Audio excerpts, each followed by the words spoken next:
Well, there's a new show to yap about because I have nothing better to yap about TV related right now other than this new show, W.A.G.s to Riches. W.A.G.s standing for Wives and Girlfriends of Athletes, Entertainers, Rappers. Some of them are exes, of course, of athletes and rappers. And I'm just talking episode 1 today, which was kind of an introduction to the girls. So I'm only going to talk about a few subjects for this first video of the season.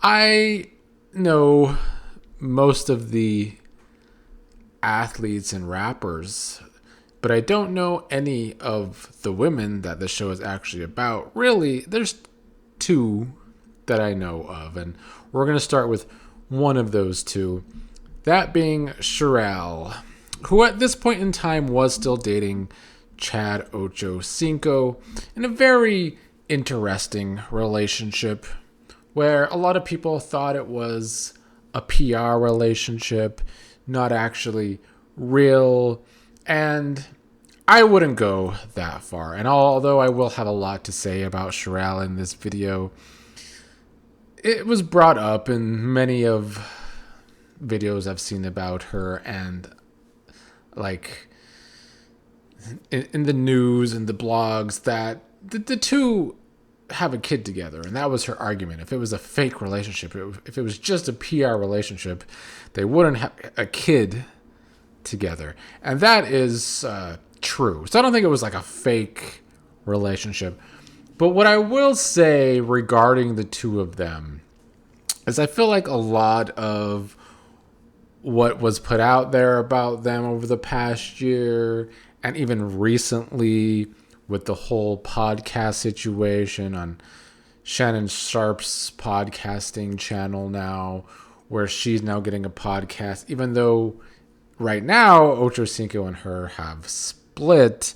And Ocho Cinco was online acting angry about it on Twitter, that he was going to just leave and start his own podcast and leave Shannon's nightcap. A lot of it to me comes off as an act. And I can't quite put my finger on it, but a lot of the world these days is pro wrestling.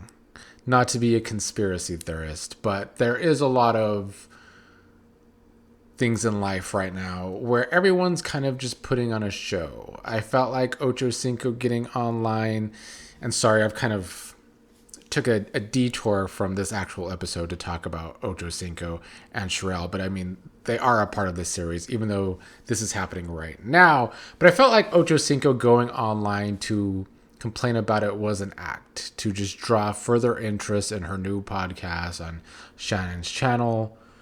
And that's what a lot of people do these days. They use social media as an act to show fake anger, to show fake drama so that people look into it more and it kind of blows up more.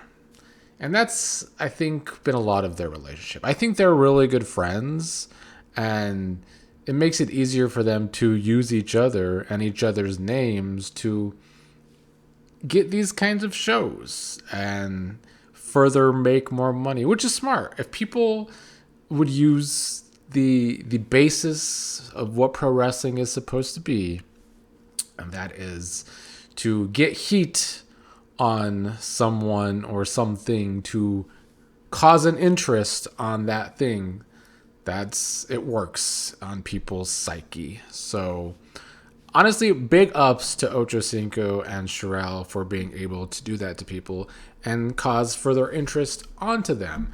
Sharelle in this episode, though, was very obnoxious overall. I didn't think it was a good first episode for her. I thought she came off the most unlikable out of everyone. I don't know if it was her judgmental side. I don't know if it was her not being a good actress towards the end of the episode for me. But a lot of it was unlikable. The main story was her and her not wanting Stony a part of the friend group. Stony is Rick Ross's ex. She also had a sex tape get put out by 50 Cent illegally. And then she sued 50 Cent and won millions of dollars because of that lawsuit. And she thinks people in the group look at her differently and treat her differently. And Sharelle basically admits that at the big party towards the end of the episode. Sharelle bringing up that the sex tape and that it's a rumor going around that she's an escort for people. You know, if she wants to be judgmental about the escort thing, fine, I guess. But during the conversation about the sex tape, most of the women were talking about how they record themselves having sex, obviously take naughty pictures. And then Sharelle herself said that she has sent things to Chad's phone. So her being upset about the sex tape when Stony didn't release the sex tape. It was illegally released by someone else as like revenge porn. So I thought that her bringing that up was huge hypocrisy. And the more I watch these shows of groups of women, you know, Q and I have been talking a lot of past Housewives seasons. I just covered Dubai Bling.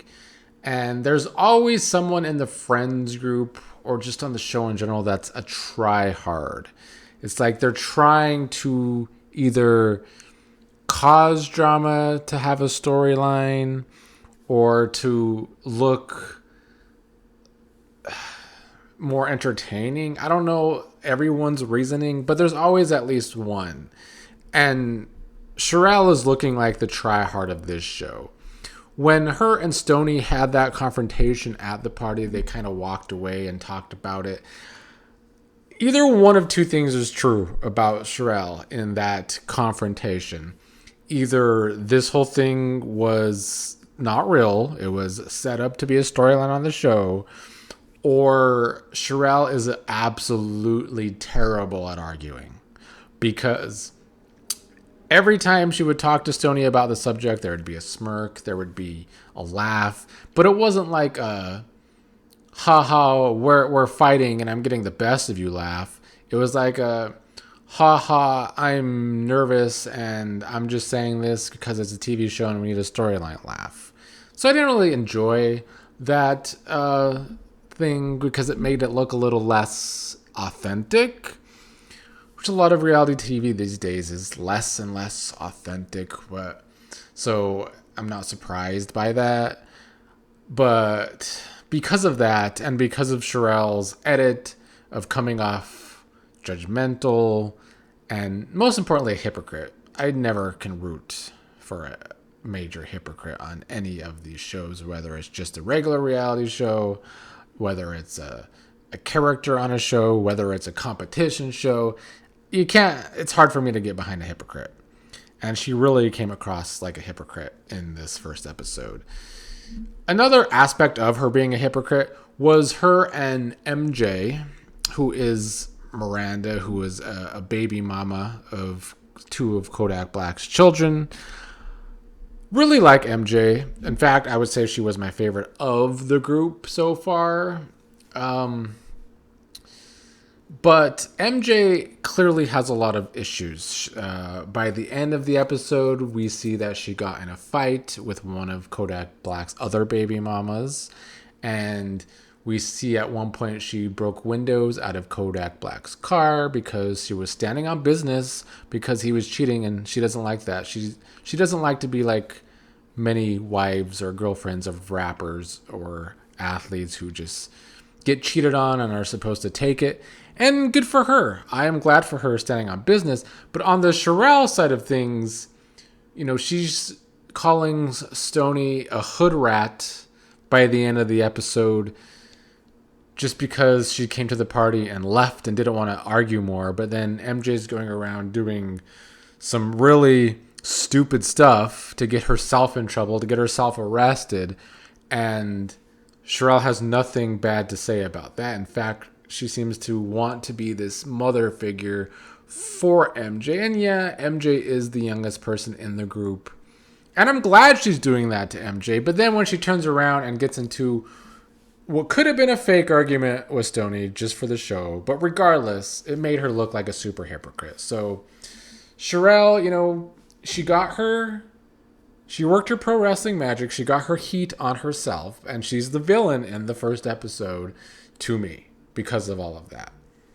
I already touched upon MJ, but I do like her. Like I said, she's the youngest. I like that she's standing on business, but she clearly has some issues. She can get violent, clearly, when something with Kodak pisses her off. And one thing Charelle is probably right about in this episode is pushing MJ to go to therapy. I think Charelle was right about that. MJ can use some therapy.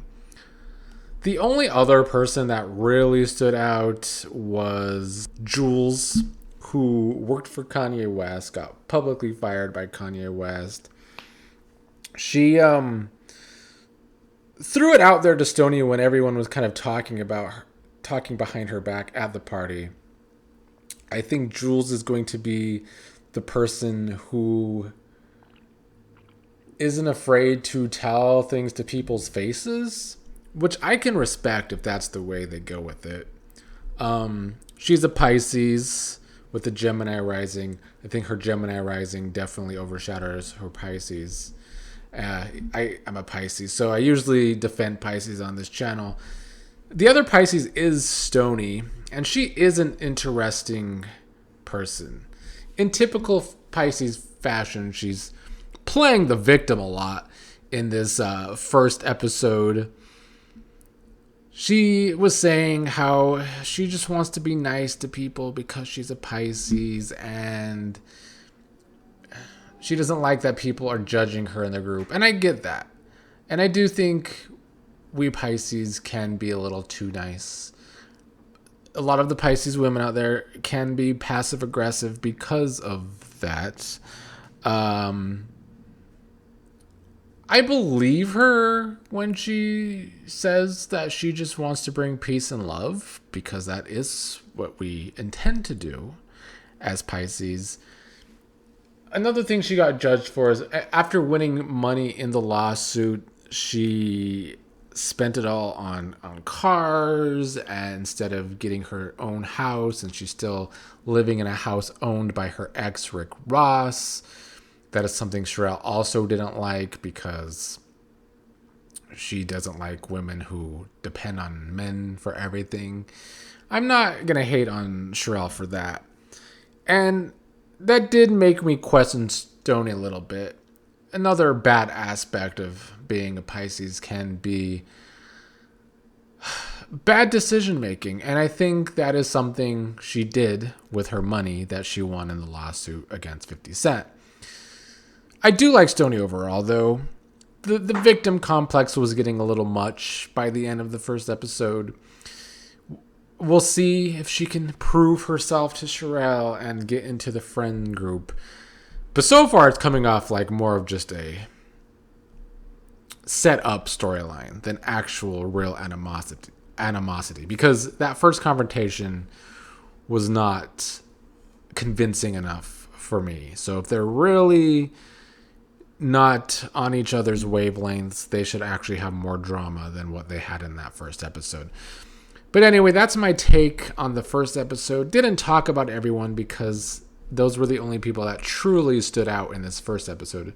And there's kind of a lot of women on the cast for just an 8-episode season. But that's Netflix for you. They don't have a lot of episodes. We'll see what transpires going forward. I will be talking about this show for the next 2 weeks. So stay tuned, and I'll see you next time.